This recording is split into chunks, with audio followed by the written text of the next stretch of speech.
Matty Faye Collins. She was born March the 21st, 1943.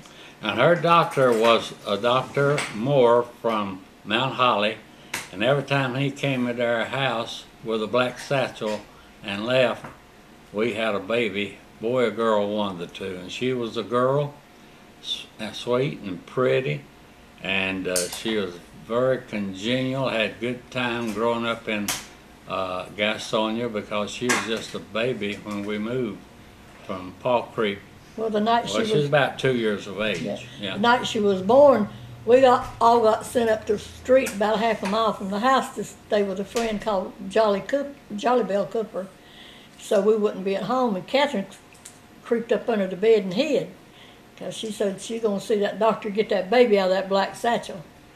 And when Mama was into labor pretty heavy, Catherine got scared and started crying because she thought the doctor was doing something to Mama, and she'd come out, and they said, where'd you come from?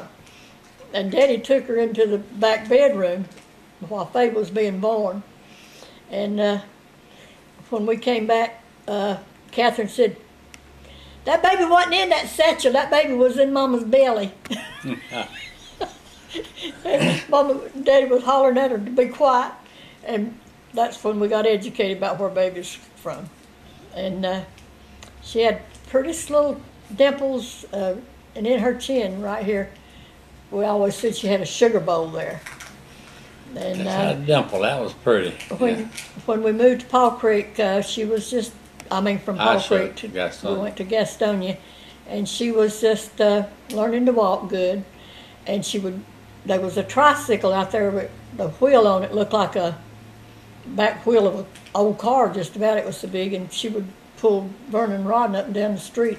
It was a dirt road, and she'd go down to Miss Lineberger's house, because Mother made big cat head biscuits. Miss Lineberger made little tea biscuits, and she'd knock on the door and say, Sister Lineberger, can I have one of your little bitty biscuits? And Miss Lineberger would always save her a biscuit, because she'd go every day and get one of them little biscuits.